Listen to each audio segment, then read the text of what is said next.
볼까요? 사도행전 15장 35절 한 절이 되겠습니다.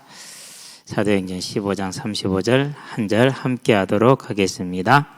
바울과 바나바는 안디옥에서 유하며 수단 다른 사람들과 함께 주의 말씀을 가르치며 전파하니라. 아멘. 주의 말씀을 가르치며 전파하니라.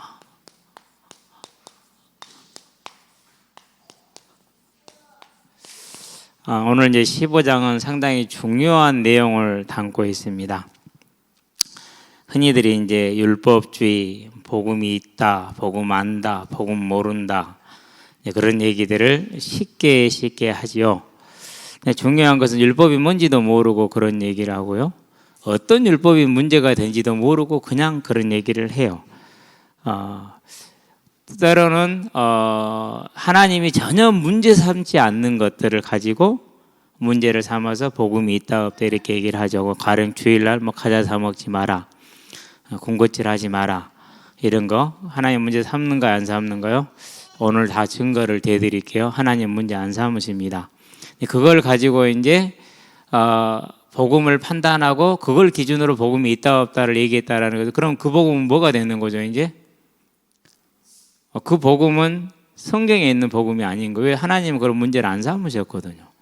그래서 오늘 뭐가 문제가 되는 것인가, 율법의 중에서 율법이 어떻게 문제가 될 수 있는가, 그것을 성경이 정확하게 지금 보여주고 있는 게 15장이에요. 저와 여러분들은 아마 이제까지 평생 들어온 것을 수정해야 될 수도 있어요. 그렇게 하시고 편안하게 잘 들어보시게 되길 바랍니다. 저도 이 메시지를 오후에 작성해 놨다가 내려와서 또 수정을 했어요. 정리를 다시 한번 한 겁니다.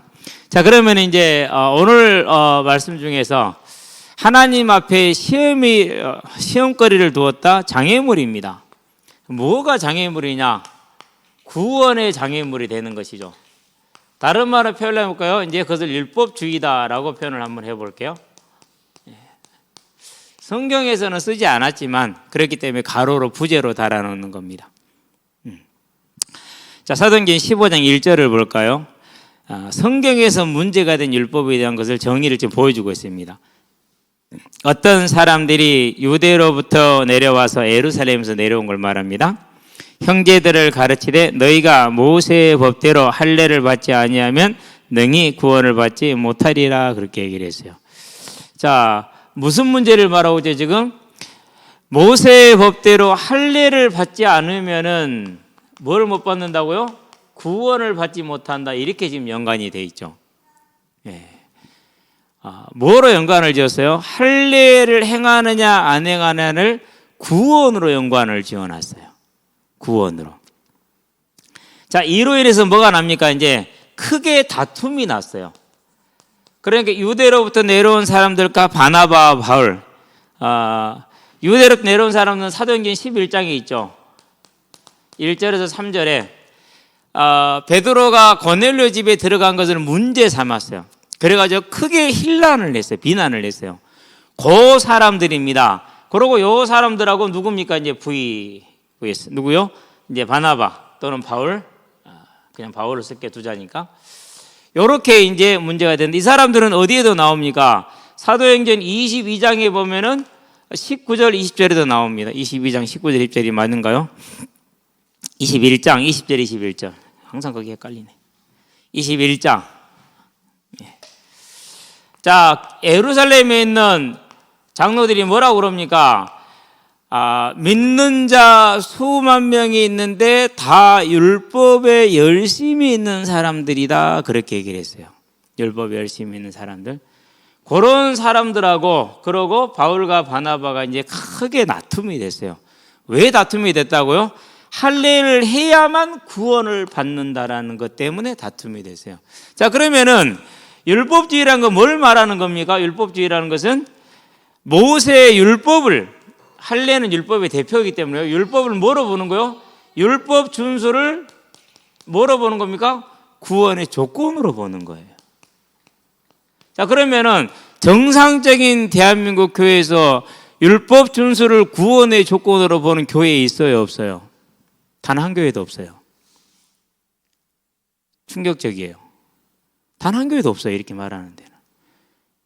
그러면은 교회가 복음을 모른다, 율법주의다라고 말했던 그것은 무슨 말이 되는 거예요? 성경에서 하나님이 문제 삼지 않은 것을 말한 거예요. 이런 것을 유령을 잡았다라고요. 실체가 아닌 것을 잘못 잡은 것이죠. 상당히 중요한 문제입니다. 오늘 그래서 이 시간에 말씀을 준비하면서 그렇구나. 그동안 그렇게 이 부분을 정리해 왔지만은 가장 명쾌하게 정리할 수 있는 부분이다. 율법의 준수, 그것을 구원의 조건으로 내거는 것, 그게 율법주의예요. 자, 그런데 더 중요한 게 있어요. 이 율법주의자들이 구원 받았어요, 못 받았어요? 미안하지만 구원 받았어요. 왜 그래요? 믿는 자 중에 라고 했어요. 믿는 자라고 그랬어요. 그러니까 분명히 예루살렘 교회 장로들이 구원받은 자들 중에서 율법에 열심히 있는 자들이 많다라고 얘기해, 수만 명이라고 얘기를 했어요. 여기에서 이제 정말 중요한 기준이 하나가 나와요. 저와 여러분들이 자의적으로 복음을 만들어서 새로운 복음을 만들어 가지고 사람들이, 저와 여러분이 아니라 사람들이 교회에서 그래가지고 그것만이 복음이고 나머지 이거 모르는 사람들은 복음을 모른다, 구원 없다 이렇게 말을 했다. 뭐 한 거예요? 거짓말한 거예요. 뭐 하려고요? 이유는 하나 있죠. 자, 교회에 들어온 거짓말쟁이들이 왜 거짓말을 하죠? 어디서 떠나라게 하려고요? 너희에게 주어진 자유에서 너희를 떠나서 다른 어그러지는 길로 들어가게 하기 위해서 그런다고 얘기를 했어요.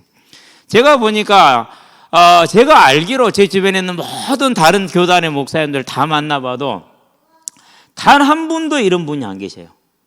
단 한 분도. 그럴 수밖에 없어요.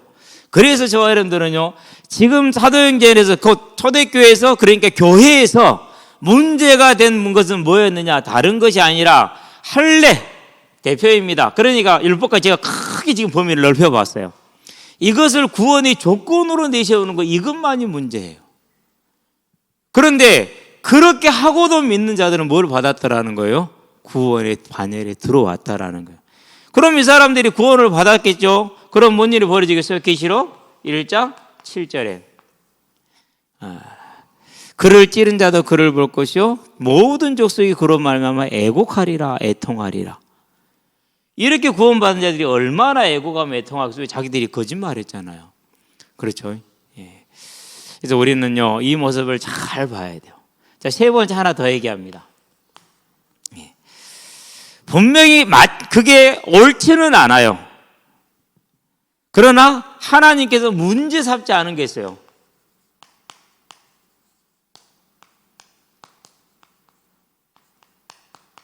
오히려 문제 삼는 자를 책망한 게 있어요. 뭐죠 그것이? 그것이 사도행전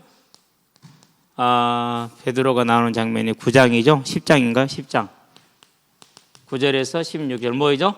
먹는 것, 정한 것과 부정한 것, 이거였어요. 베드로는 정한 것, 부정한 것 구분했어요? 안 했어요? 구분했어요.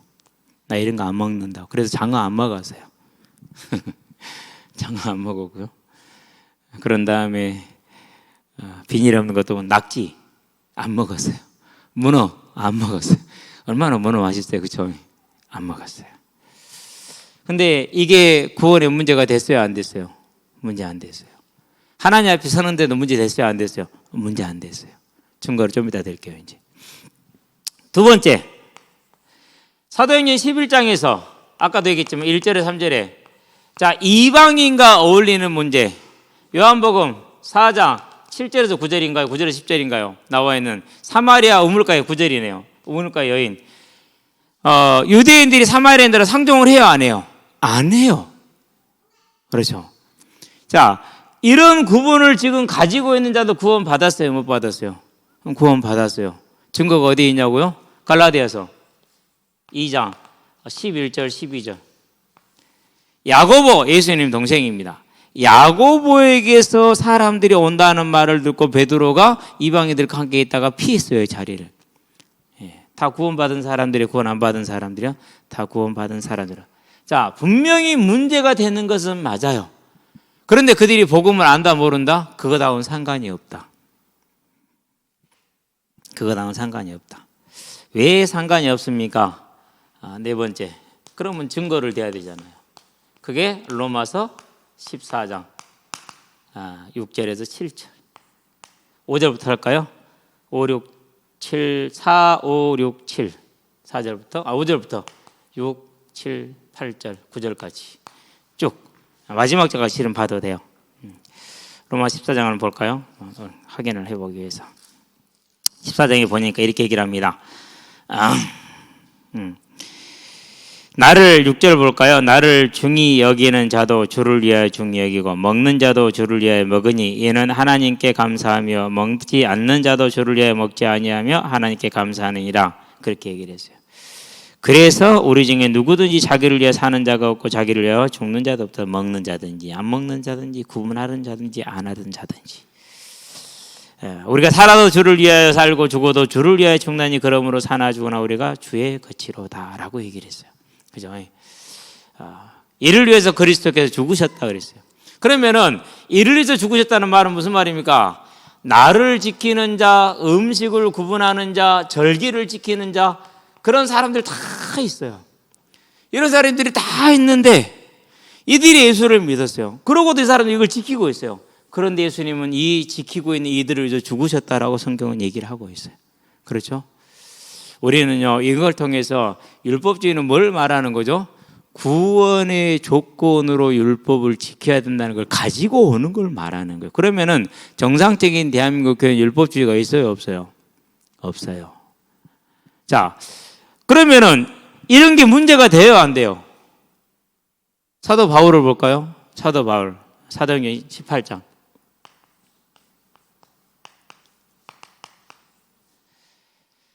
이제 15장에서 사도 바울과 바나바와 그리고 율법 이제 이것을 말하는 자들이 이제 다툼이 일어난 거잖아요. 사도 바울이 이겼어요. 그래가지고 예루살렘 공회의가 이제 모든 걸 다 빼고 이제 4가지만 딱 제시를 했어요. 실은 그 4가지 중에 우리가 지금 지키고 있는 건 2가지밖에 없어요. 나머지 2가지는 지금 그것도 또 무효가 됐어요. 시대적인 변화에 조금 이제 선언을 따라가는 것인데요. 근데 사도 바울이 지금 뭐 하고 있습니까? 서운한 것이 있어서 머리를 깎았어요. 그럼 이건 뭐죠 지금? 뭐하고 서원은 어디에 따른 거죠? 모세율법을 따른 것이죠. 그래서 머리를 깎았어요. 자, 그러면 사도 바울은 복음 모르는 사람이에요? 율법주의자예요? 복음 못 깨달았어요? 아니잖아요. 한 번 한지 아세요? 아니요, 2번 했어요. 한 번 한 거 아니에요. 21장 23절 또 서원을 했고 결례를 또 지켰어요. 그때 본인만 결례 지킨 거 아니에요. 같이 했던 사람도 함께 결례를 지키게 했어요. 자, 이렇게 놓고 보자면은 사도 바울도 분명히 율법 속에 있습니다. 그런데 조건으로 세우지 않습니다. 단지 무엇으로 씁니까? 그것을 자기 하나님을 섬기고 사랑하는 데 씁니다. 그래서 먹는 자도 주를 위하여 먹고 먹지 않는 자도 주를 위하여 먹지 않는다. 사람은 하나님은 뭘 보시죠? 마음의 중심을 보시는 하나님입니다. 그래서 율법이 구원의 조건이라고 제가 설교하면 저는 틀린 설교가 돼요. 그런데 여러분에게 우리가 하나님 믿으니까 거룩하게 삽시다. 그것은 문제가 안 돼요. 자, 이렇게 저와 여러분들이 잘 정리가 돼야 돼요. 잘 정리가. 그렇지 않으면은 이런 부분은 어떤 부분입니까? 이런 부분은 이런 거죠. 자, 우리가 일요일 날은 이제 안식일, 주일이니까 거룩히 지켜야 되니까 일요일 날은 까자 사 먹지 마라. 군것질도 하지 마라. 뭐또 하지 마라. 이런 것들이 있죠. 그것은 뭘 위한 겁니까? 구원의 조건입니까? 안 그러면은 하나님을 섬기기 위한 마음의 자세를 갖자라는 겁니까? 그건 자세를 갖자라는 거예요. 그거 정말 중심으로 내가 하나님이 너무 좋아서 오늘 하루만큼은 내가 정말 하나님만 바라보고 싶어. 그래서 나는 일요일 날은 뭐 예식도 안 하고 운동도 안 하고 뭐 이렇게 할 거야. 그럼 그 사람 그 복음 못 깨달은 거예요? 어디서 온 그런 기준이죠? 근거 없는 기준. 뭐 하기 위해서요? 믿는 자가 당연히 가지고 있는 경건의 삶의 모양을 뭐 하기 위해서? 깨뜨리고 파괴하기 위한 사단의 공격. 그런 거예요, 이게 지금. 분명히 성경은 뭐만 문제를 삼았어요? 할례를 받아야 구원을 받는다. 그게 문제가 됐지. 이런 거 문제 됐어요, 안 됐어요? 문제 안 됐어요. 바울도 어떻게 해요? 그러고 있죠.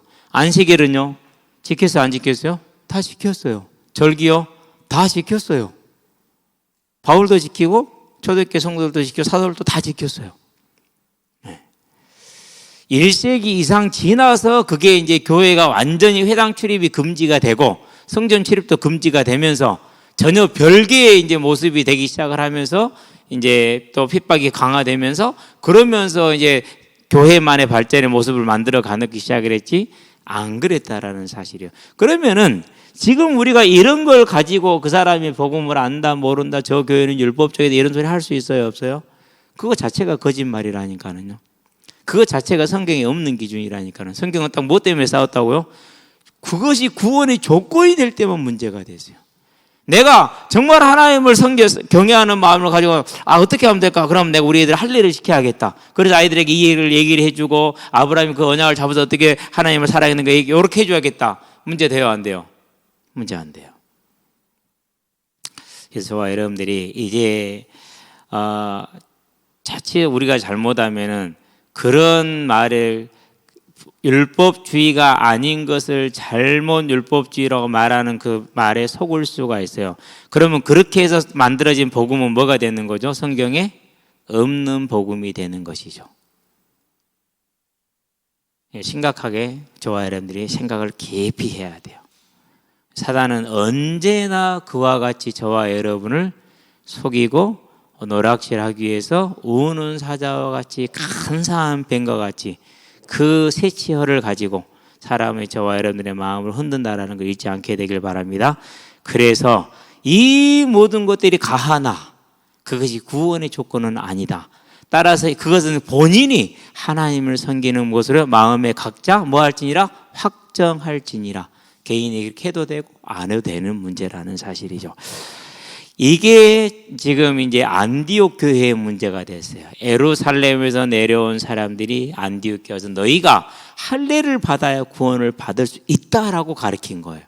그러니까 바나바 바울은 그게 아니다. 우리도 할례 받은 자들이지만은 얘기를 하는 것이죠. 근데 이미 증거는 다 나왔어요. 할례 받지 않은 이방인들의 성령이 임했어요, 안 임했어요? 임했단 말이에요.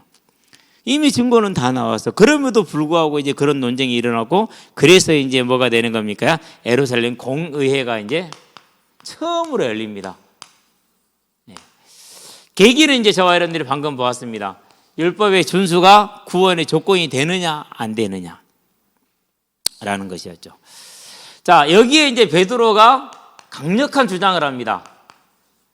그것이 이제 6절에서 11절입니다. 이미 베드로는 뭘 봤느냐? 비록 본인은 사도행전 10장에서 나는 이런 거 구별합니다라고 본인은 얘기를 했어요. 그런데 사도행전 11장에서 17절에 뭐라고 말했습니까? 이방인들에게도 하나님께서 성령을 주시네? 그러면 누가 이들을 세례를 주는 것을 막을 수 있겠느냐라고 베드로는 순종을 했어요. 하나님 그 역사에. 11장 17절 사도행전 로마서를 펴놓고 있네. 이렇게 말을 하죠. 17절에 그런즉 하나님이 우리가 주 예수 그리스도를 믿을 때에 주신 것과 같은 선물을 그들에게도 주셨으니 내가 누구이기에 하나님을 능히 맡겠느냐라고 교회에 변증을 했죠. 그러고 나서 이제 그 앞에 10장에서 어떻게 됩니까? 47절, 48절 한번 볼까요? 이렇게 말을 하죠. 47절 이에 베드로가 이르되 성령을 받아버리니까 사람들이 말씀하는 중인데 성령이 임해버렸어요. 이 사람들이 우리와 같이 성령을 받았으니 누가 능히 물로 세례 베품을 금지하려 하고 명하 예수 그리스도의 이름으로 세례를 뭐 했습니까? 베풀었죠.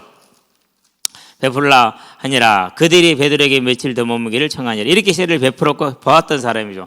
그런 베드로가 6절에서 11절에 뭐 합니까? 이제 확증을 하는 이제 변론을 하게 됩니다. 계속 논쟁이 치열하게 이루어질 때 베드로가 이제 그걸 정리를 해버립니다. 사도와 장로들이 이 일을 의논하여 모여 많은 변론이 있은 후에 베드로가 일어나 말하되 많은 변론이라는 것은요, 많은 얘기를 주고받았지만 긴 시간도 같이 했어요. 오랜 시간 동안에 계속해서 자기 생각을 말하고 또 말하고 이렇게 이제 성경을 가지고 토론을 한 겁니다. 그런 다음에 이제 충분한 토론이 다 되었고 할 말들 다 했어요. 그러고 나서 베드로가 지금 정리를 하는 겁니다. 그래서 많은 변론이 있은 후에 베드로가 일어나 말하되 형제들아 너희도 알거니와 하나님이 이방인들로 내 입에서 복음의 말씀을 들어 믿게 하시려고 오래전부터 너희 가운데서 나를 택하시고 또 마음으로 하시는 하나님이 우리에게와 같이 그들에게도 성령을 주어 증언하시고 성령이 하셨지 않냐. 믿음으로 그들의 마음을 깨끗이 하사 그들이나 우리나 차별하지 아니하셨느니라. 자, 그러면 지금 여기서 이방인들은 할례를 받았다 안 받았다? 안 받았잖아요.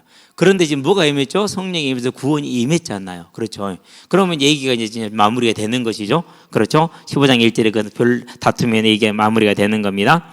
그런데 지금 너희가 어찌하여 하나님을 시험하여 하나님 앞에 장애물을 둔 겁니다. 하나님을 시험한 것이 아니라 우리 조상과 우리도 능히 매지 못하던 멍에를 제자들의 목에 두려느냐. 그러나 우리는 그들이 우리와 동일하게 주 예수의 은혜로 구원받는 줄을 믿노라. 이렇게 얘기했어요. 무엇으로요? 오직 믿음으로.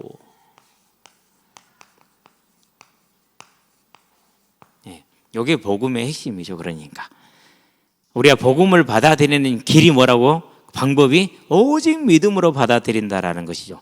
할례나 율법을 지켜서가 아니라 믿음으로만 되는 것이다라는 것을 본인이 이전에 있었던 고넬료일이라든가 이런 걸 통해서 이제 증언을 지금 하는 것이죠. 자, 이렇게 얘기하니까 이제 누가요? 야고보가 정리를 합니다. 그래서 야고보가 이제 12절부터 해서 뭐 합니까? 네 가지 조건을 쫙 내세우고 회의를 끝나게 만들죠. 21절까지.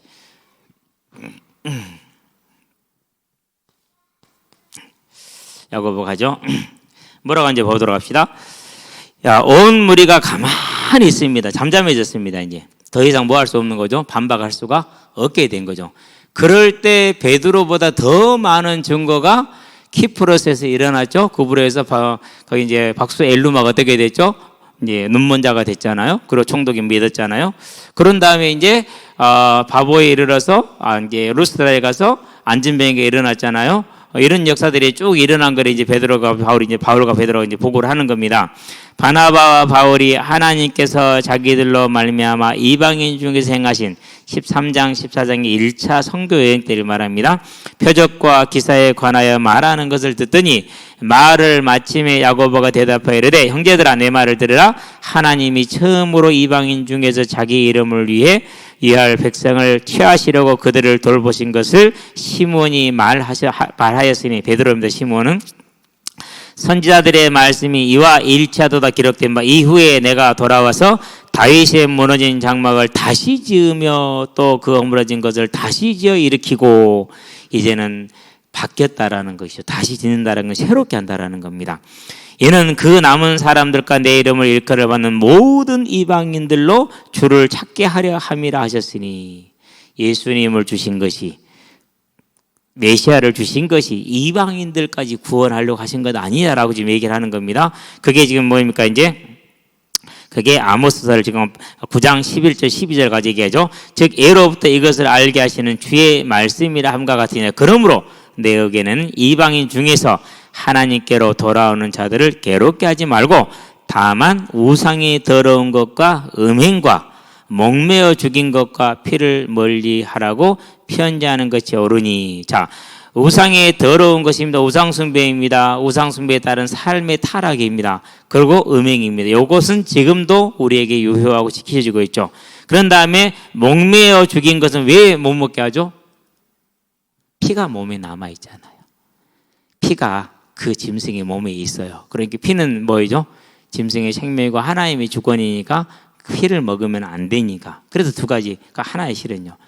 그래서 지금도 무슬림들은 할례 방식으로 잡지 않은 고기를 먹어요, 안 먹어요? 안 먹어요. 자기들만의 할례 방식으로 그 음식을 만들어야 그래야만 그것이 유통이 될 수가 있어요. 그런 의미가 이제 여기에 지금 담겨 있는 겁니다. 그런 의미는 아니지만은 유대인들에게. 근데 저와 여러분들 선지국 먹어요, 안 먹어요? 먹잖아요. 그렇죠. 우리가 그거 먹는다고 뭐 양심이 약해져요? 그건 아니잖아요. 그렇죠? 그래서 근데 아직도 우상의 더러운 것과 음행은 우리가 지금도 뭐하죠? 그것은 피하는 것들이잖아요. 그렇죠? 이 네 가지를 야고보가 정리를 했어요. 이제 자 어른이 현재하는 것이 옳으니 이는 예로부터 각성에서 모세를 전하는 자가 있어 안식일마다 해서 그거를 읽음이라 그랬어요. 무슨 말이냐면요, 네 가지만 정했다. 요 네 가지를 모든 해당해서 모세의 글을 읽어주는 사람들, 선생들이 있어요. 그 사람들이 이제 그 이유를 설명해 주라라는 뜻이기도 해요. 그래서 야고보가 정리를 딱 끝냈습니다. 이렇게 해서. 자, 공의에서 그러면 이제 뭐 어떻게 된 겁니까? 요 결과가 어떻게 되죠? 이제 우상, 그리고 음행, 그런 다음에 목매어 죽인 것, 둘 하나를 합쳐서 피. 요게 이제 금지가 된 거예요. 나머지는 뭐가 됐어요? 할례라든가 안식일이라든가 절기라든가 새로 준 것이 있어요, 없어요? 없어요. 그러면 왜 이것만 지키면 되느냐는 뭐 하라는 것이죠? 이제 각 해당에서 옛날에 레위인들이 했던 그 교육의 역할을 감당하는 사람들이 있어요. 그 사람들이 설명을 해줄 거라는 것이죠. 요게 이제 공의의 결정이죠. 자, 그럼 여기서 우리가 이제 결론, 우리도 하나를 봐야 돼요. 뭘 봐야 됩니까? 저와 여러분들도 교회마다 또 다르게, 목회자마다 다르게, 또 시대마다 다르게 지키는 뭔가가 있죠. 전통이라는 게 있죠. 교회 안에서. 그렇죠. 그러니까 이전에 저는 이제 그런 교회를 안 다녀봐서 모르는데, 자, 일요일 날 뭐 군것질 하면 된다, 안 된다? 일요일 날? 일요일을 뭐처럼 지켰던 것이죠? 구약의 안식일처럼 지키는 그런 개념이 조금은 있었어요. 이걸 구원의 조건으로 봤어요. 안 그러면 정말 하나님을 섬기게 하기 위해서, 하나님을 사랑해서 이런 게 나온 거예요. 원래 하나님을 너무 사랑하고 그분을 다 섬기기 위해서 나온 건데, 약간 무슨 영향을 받았습니까? 약간 유교적인 영향을 받습니다. 자, 그러면은 이런 분들에게 하나님 은혜가 임했어요, 안 임했어요? 우리 한국 교회사에서 그분들의 간증이라든가 그분들의 삶을 보면은 이런 게 있어요, 없어요? 다 이렇게 지켰지만은 그분들에게 하나님의 은혜가 어땠어요? 공산주의의 핍박을 이길 하나님의 은혜가 있었죠. 일제의 그 핍박을 이길 하나님의 은혜가 이분들에게 충만하게 임했죠. 심지어는 순교에 들어갈 수 있을 만한 이 은혜까지도 이분들에게 임했잖아요. 그렇죠? 그래서 우리가 뭘 볼 수 있습니까? 이런 것들은 문제가 되더라, 안 되더라? 하나님이 이것 가지고 복음을 안다, 모른다, 복음이 있다, 없다, 하신다, 안 하신다? 안 하신다라는 거. 그러면 이런 걸 가지고 복음을 안다, 모른다, 복음이 있다, 없다로 설정을 하고 만들어낸 복음은 뭐가 되는 거죠? 그렇게 되는 겁니다, 이제. 그래서 더욱더 이제 저와 여러분들이 주의해야 될 것이, 우리 모두가 다 다릅니다. 개개인이 전부 다. 오늘 메시지 듣는 것도 다 다를 겁니다, 아마. 근데 하나님은 그걸 크게 문제 삼지 않으십니다. 저와 여러분의 뭘 보시는 하나님이라고요? 중심을 보시는 하나님이시다. 이 하나님을 보시게 되길 바랍니다. 자, 그렇게 했습니다. 그러면은 이렇게까지 베드로하고 야고보가 다 결론을 냈잖아요. 그럼 이 사람들 삶이 완전했습니까? 한계를 보기 바랍니다.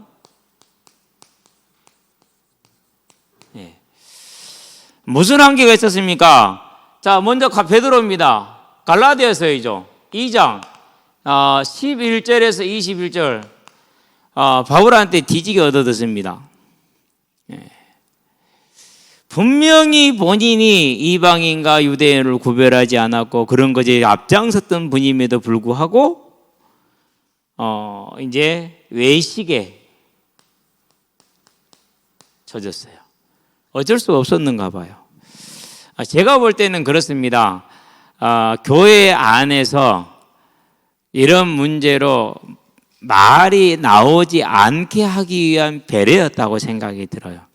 그러는데 그 생각이 좋은 생각이었지만 그로 말미암아서 미칠 파장을 생각을 안 했어요. 뭐가 돼버리죠, 이제? 제일 문제는 이제 교회가 가장 많이 하는 게 성찬식이 예배의 주라고 그랬습니다. 그렇죠? 이제는 그러면 이방인과 유대인이 할 수 있어요, 없어요? 베드로만 그런 것이 아니라 바나바까지 이렇게 돼버렸어요. 바나바네, 바바나네. 바바 나 좀.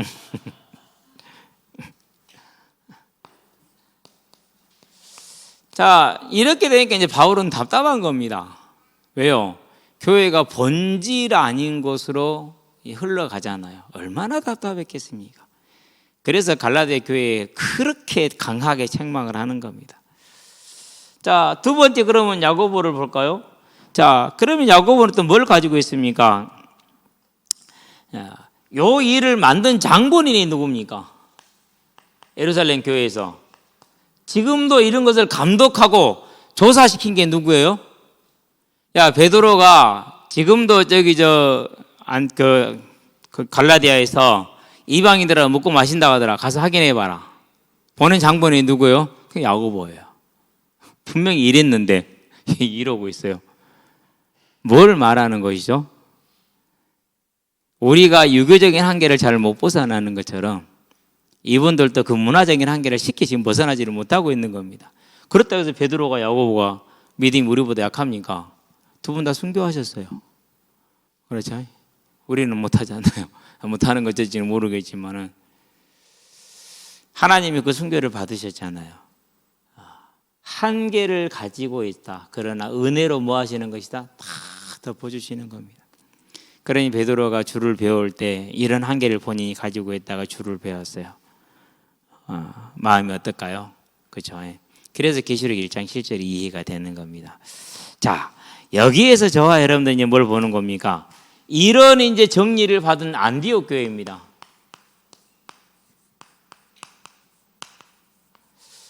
교회가 혼란스러웠을까요? 안 혼란스러웠을까요? 혼란스러웠겠죠. 아직 잘 정리가 안 돼 있고 그러는데 할례를 지켜야 된다라고 이제 그런 식으로 얘기를 하니까 그러면 그 사람들이 말을 잘했겠죠. 아주 그럴싸하게 했겠죠. 그렇죠? 이런 교회에 이제 급히 일꾼들을 파견합니다. 그런데 어떻게 지혜롭게 하느냐? 일단은 바나바 그리고 바울, 이 사람들은 원래 안디옥 교회 사람들이잖아요. 이 사람들은 와서 얘기하면 내용이 바뀔 수 있어요, 없어요? 바뀔 수 있어요. 100주년 기념관에서요, 90년대 후반에 어떤 공청회가 하나 있었어요. 공청회 끝나고 나서 공청회에서 내용이 발표가 될 때 내용이 변질이 됐어요. 공청회를 피공청을 받은 사람이 자기 교단에 돌아와서 말을 다르게 한 거예요.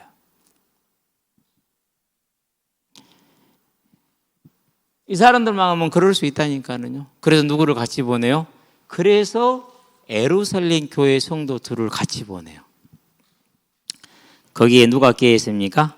거기에 신라가 끼어 있어요. 두 사람인데 신라 그리고 하나는 누굽니까? 두 사람을 같이 보내죠. 이에 사도와 장로와 온 교회가 그 중에서 사람들을 택하여 22절입니다. 바울과 바나바와 함께 안디오로 보내기를 결정하니 곧 형제 중에 인도자인 바사바라는 유다 그랬어요. 이 두 사람을 같이 보내서 바나바 바울과 함께 예루살렘 교회의 결정사항을 안디옥 교회에 전달하게 한 거예요. 그러니까 뭐가 있습니까? 큰 기쁨이 있었다 그렇게 얘기해요. 자, 그러면 이 사람들이 뭘 기뻐한 겁니까? 우리가 이제까지 믿어왔던 것이 틀리지 않았구나. 할렐루야, 기뻐한 겁니다. 즐거워한 겁니다. 그러면서 저 뭘 벗어났으면 저 두려움을 벗어난 거잖아요. 그렇죠? 그렇게 하고 나서 신라와 유다는 이제 다시 예루살렘으로 돌아가지요. 그게 이제 33절이죠. 봅니다. 얼마 있다가 평안히 가라는 전송을 형제들에게 받고 자기를 보내던 사람들에게로 유다와 신라는 돌아갔습니다. 그러고 나서 오늘 이제 우리 읽었던 본문 바울과 바나바는 안디옥에서 유하며 수다한 다른 사람들과 함께 13장 1절에 보니까 다른 안디옥 교회 교사들과 선지자들이 있으니 하면서 이름들이 나오잖아요. 거기에 그런 이름 말고도 다른 사람들이 있겠죠. 그런 모든 사람들과 함께 뭐 한 겁니까? 이제 주의 말씀을 가르치며 전하더라 그랬어요.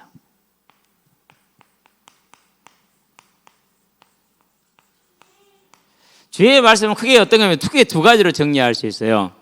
사도행전 13장에 나온 내용으로 정리할 수 있어요. 바울이 사도행전 13장에서 이제 전했던 내용이 뭡니까? 이제 13절에서 41절까지 예수의 부활에 대한 증거를 했죠. 그리고 또 한 가지 사도행전 24장에서 누구에게? 벨리스 총독에게 의와 절제와 장차올 심판에 대하여 강론을 했죠. 여기까지는 이제 구원을 받는 복음을 설명했습니다. 로마서 1장 1절에서 11절까지 내용이 됩니다. 여기까지는 그 구원을 받은 사람이 이것은 어떻게 살아야 될 것인가를 말하는 것입니다. 로마서 12장에서 15장까지 내용이 되겠습니다. 그걸 이제 오랫동안 가르치는 겁니다. 이게 이제 교회의 모습입니다. 저와 여러분들도 볼 때 이제 무엇이 율법주의인지 분명히 아시게 되길 바랍니다. 율법주의는 반드시 뭐가 들어가야 된다고요? 구원의 조건으로 율법 준수가 들어가는 게 율법주의예요. 그러나 보통 사람들이 말하는 것은 율법주의가 아니라 하나님이 그것을 인정하시는 겁니다. 먹는 자도 주를 위하여 먹는 것이고 지키는 자도 주를 위하여 지키는 것이고 먹지 않는 자도 주를 위하여 먹지 않는 것이고 주를 위하여 지키지 않는 것이기 때문에 각 사람의 마음에 확정할지니라. 근본적인 문제가 된다 안 된다? 안 된다. 그것은 전혀 논할 가치가 아니다. 그걸 가지고 그걸 바탕으로 세운 복음은 성경에 없는 복음입니다. 그래서 저와 여러분들은 이제 우리가 우리 자신을 바라볼 때 또 교회를 볼 때 우리 주변에 믿는 이들을 바라볼 때 서로 힘을 주고 격려하는 그런 사람이고 모자란 것은 보충하는 사람들이 되시길 바랍니다. 그게 우리가 가야 될 길이죠. 그러고 뭐라고요? 이제 우리는 이 구원의 말씀으로 구원을 받은 자들이고 그러면 이제 주를 믿는 자로서 의와 절제와 장차올 심판을 바라보고 오늘을 살아가는 저와 여러분들이 되면 되는 겁니다. 그래서 언제나 하나님이 나의 하나님이 되게 하시고 그 하나님이 우리에게 이루어진 뭐로 들어갑니까? 저와 여러분의 삶을 항상 은혜의 문 가운데로 서 있게 하시고 들어가게 하시게 되길 바랍니다. 이게 중요한 거죠. 어제 이제 비가 왔잖아요. 그래서 얘들이 전화가 오길래 얘들아 오늘은 비와도 하자. 오늘 기가 막힌 날이 될 것 같다. 그래서 나왔어요. 비가 이제 막 쏟아 부숴주고 물이 팍 고이잖아요. 그렇게 이제 풋살장이 뭐로 바뀌어요? 워터파크장으로 바뀌는 거죠. 공차는 경기하는 워터파크장. 얼마나 재밌는지 몰라. 골을 넣어도 상관없고 골을 먹어도 상관없어. 하여튼 워터파크장이야. 그렇게 신나게 놀고 이제 비가 그치니까 조금 있으니까 물이 또 쭉 빠져버리잖아요. 쉬는 시간을 갖고 있었어요. 근데 어떤 친구가 옆에 있는데 친구야 이리 좀 와봐. 앉아봐. 이름이 뭐야? 네가 그 누구의 땡땡이야? 그렇구나. 네 이름을 들었어. 왜 이래? 그래서 이제 이렇게 저렇게 해서요 얘기를 하더라고요. 그랬구나. 많이 힘들었겠네. 예, 많이 힘들대요. 그래서 이제 자해를 많이 해줘. 근데 친구가 진짜 너한테 해주고 싶은 얘기 하나 있어. 나는 너를 도와줄 수 있는 것이 많지 않은데 정말 너를 사랑하고 너를 도와줄 분이 한 분 계셔. 전능하신 분인데 그분이 하나님이야. 소개를 하고 예수님을 영접을 하고 이제 그러고 우리 그분한테 예배 드리지 않을래? 그렇게 할게요. 그래서 이제 이번 주부터 예배를 드리자고 그랬어요. 그랬는데 다른 애들이 목사님 교회 가도 되냐? 얘들은 이제 교회 안 다니는 애들이니까. 근데 그 말은 무슨 말이죠? 이제 예배 드리러 오는 게 아니죠. 교회를 하는 거죠. 이제 가보는 거죠. 물론 복음은 전하긴 했어요. 어떻게 될지는 또 하나님 하시겠지만은 친구한테 그래 얘기했어요. 하나님이 너를 간절히 기다려 두 팔 벌고 이 하나님의 품 안으로 들어가지 않을래? 그래야지. 안 그러면은 너무 외롭고 그리고 쓸쓸하고 고통스럽고 무겁고 힘들잖아. 그치? 그렇대요. 예. 우리 성도들은 그런 사람들이었겠지만은 어쨌든 자녀들은 자녀들로 그냥 키우시게 되길 바라고 자기들은 자기 길 가시게 되길 바랍니다. 자녀들에게 부모의 짐을 뭐하지 마라? 떼냉기지 마라. 치우지 마시기 바랍니다. 너는 네 길 가라라고 해야 되는 게 정상입니다. 어쨌든 저와 여러분들은 이제 이 은혜의 문이 언제나 열려 있습니다. 무슨 은혜의 문이 열려 있습니까? 우리는 이미 들어온 은혜의 문이 있어요. 그게 뭡니까? 이미 구원의 문을 들어왔어요. 구원의 문을 들어왔다는 건 저와 여러분들은 생명의 부활로 들어왔다는 걸 말합니다. 저와 여러분들은 천국이 완전히 보장되어 있다는 걸 말합니다. 어떻게 하면 차지할 거라는 게 아니에요. 이미 보장이 됐어요. 끝난 문제예요. 자, 그러면 이제 뭐 끝났으니까 아싸입니까? 그런 걸 뭐라고 그럽니까? 그런 건 네 가지가 없다고 그러죠. 그런 건 네 가지 없다고 그래요. 우리는 그러지 않아요. 은혜를 알았고 사랑을 알았으니까 이제는 우리가 뭐 할 차례입니까? 이제 하나님을 사랑할 차례예요. 그렇죠. 그래서 하나님이 원하시는 것이 있어요. 하나님이 원하시는 것이. 그 하나님이 원하시는 것이 뭐예요? 그것이 나의 것이 되죠. 그걸 뭐라고 그럽니까? 우리는 하나. 그걸 가르쳐서 뭐라고 그러는가? 화평. 그래서 이제 애들한테 그래서 애들이 오늘따라 어제도 그래요. 목사님 병원 공 안 찬다면서요. 야시가 그러니까 연락을 해봤고 그건 내 마음이야. 그래서 얘들아 우리 단체방 만들거나 그래가지고 이런 걸 공유하면 어떨까. 근데 단체방을 제가 한 번 했다 안 하는 이유가 있어요.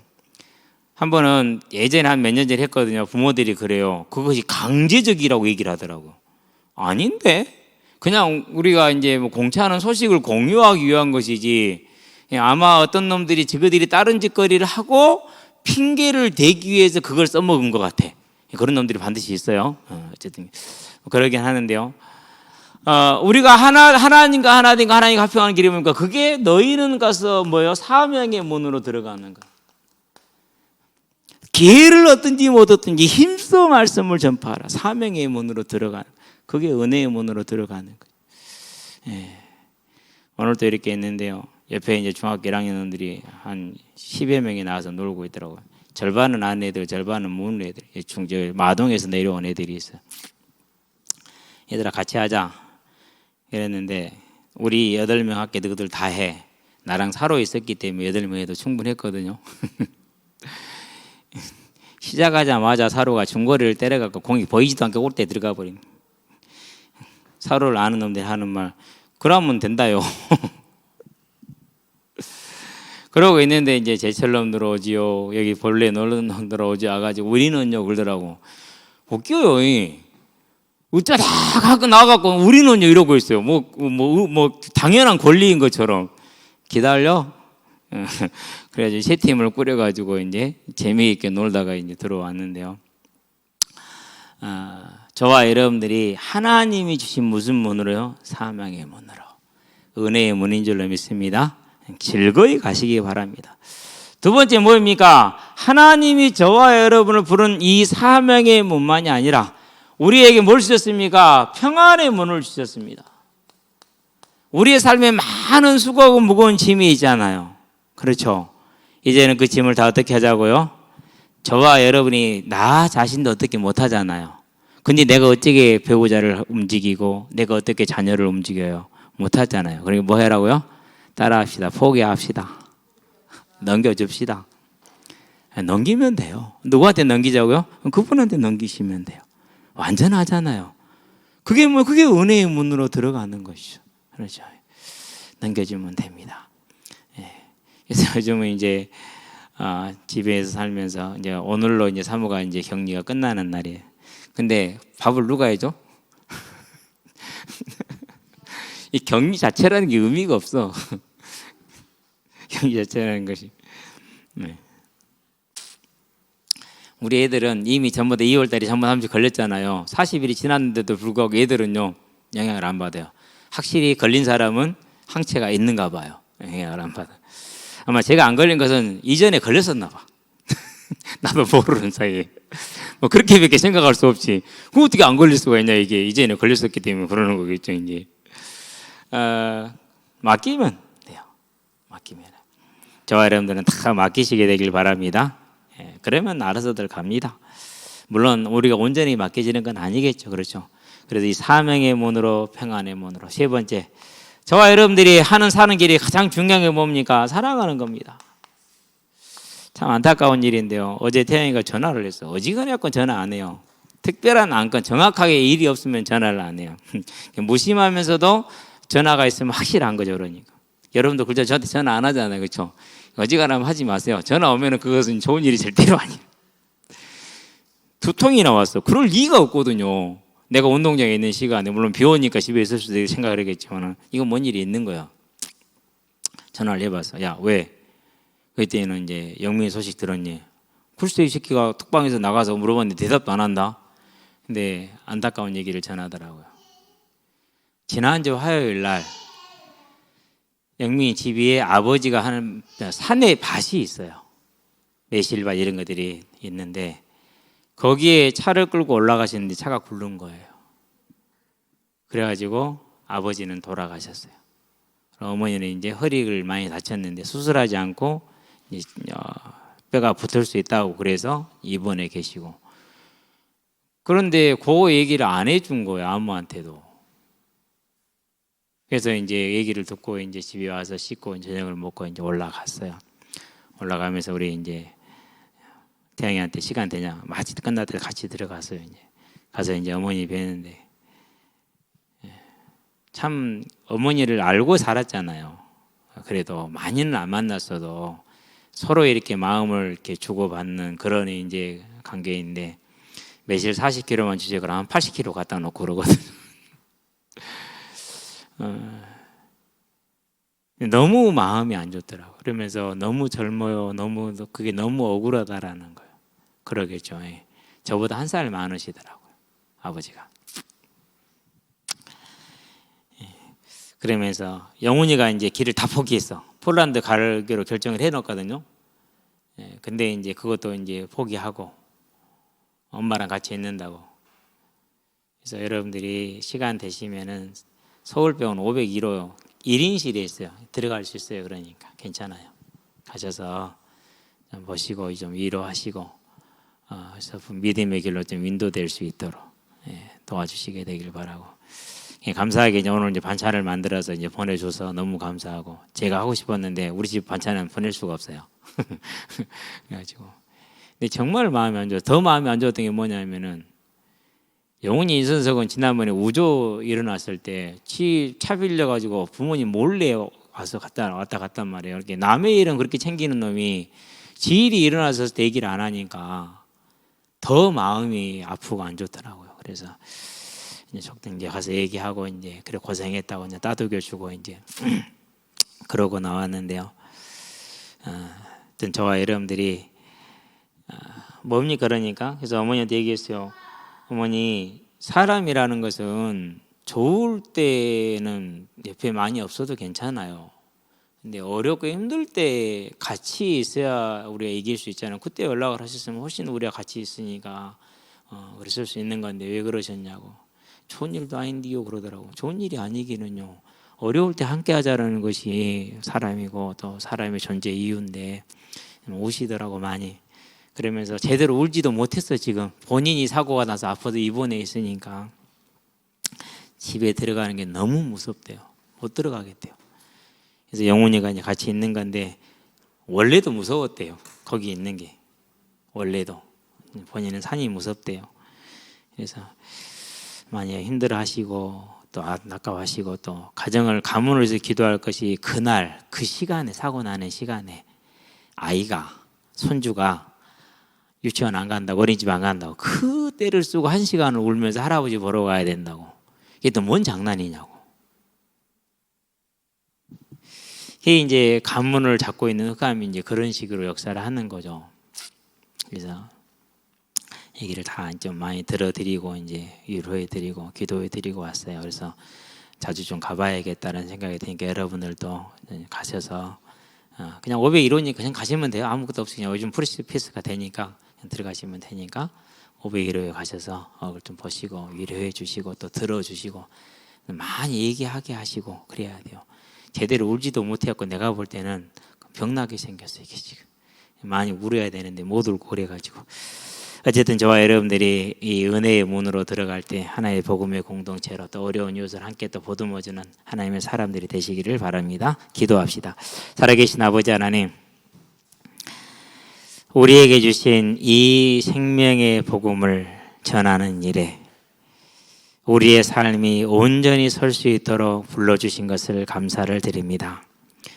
우리가 모세의 율법으로는 얻을 수 없는 그 의를 오직 믿음으로 얻게 하셨고, 그 믿음을 결정하기 위해서 우리의 앞선 믿음의 선배들을 통해서 많은 어려움과 많은 고통 속에서 온전히 믿음의 길을 세워주시고 지켜주신 것을 또한 감사를 드립니다. 이제 우리가 이 길을 따라서 주를 향해 나아가오니 더욱더 마음을 다하고 힘을 다해 하나님을 사랑하길 원합니다.